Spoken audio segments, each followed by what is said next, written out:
I'm Shelley Preston and I'm tutor of chocolate making here at the School of Artisan Food.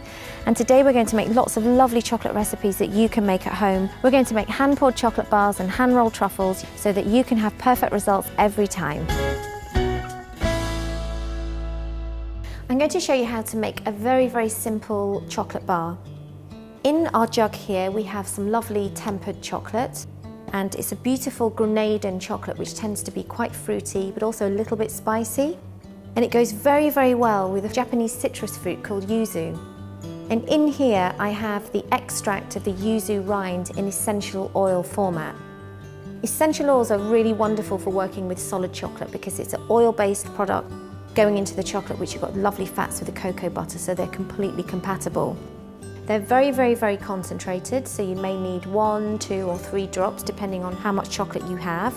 I have a few hundred grams in here, so I'm just going to pop 2 drops of essential oil into the chocolate. Give the chocolate a very good stir. So our chocolate is now beautifully perfumed with the yuzu oil.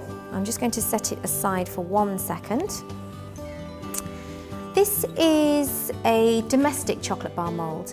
They're very cheap. They'll probably last you a couple of years for domestic chocolate making. If you want to invest in some more robust moulds, you'd look for polycarbonate versions, but these do just the same job and you'll get some lovely chocolate bars from this mould. Pop your chocolate bar onto a scale. The manufacturer of the mould will tell you what each cavity is, so in this case it's about 80 to 85 grams. So very simply, I'm going to pour 80 to 85 grams of chocolate into each cavity.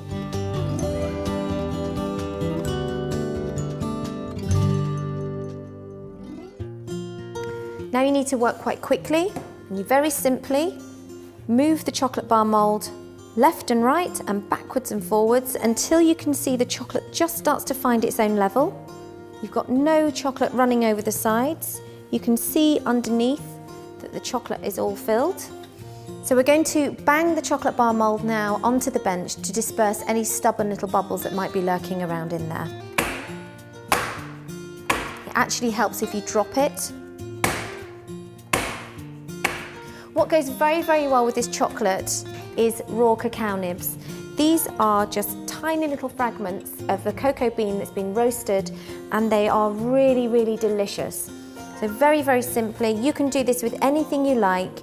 You may want to put chopped nuts on the back, rose petals, confit orange, candied fruits, whatever you like, whatever you think goes well with the kind of flavour. And it just adds an extra little something to your chocolate bar. So that's it, you've poured chocolate bars. I'm just going to wait for these now to form a slight skin over the top before I put them in the fridge. And the way I can tell that is that the surface of the chocolate will become slightly more dull in finish, and as soon as that's ready, I'm going to put them in the fridge and take them out in about 15 to 20 minutes once the bars have set. Chocolate bars have had a cooling and resting time in the fridge for about 20 minutes, and they're now ready.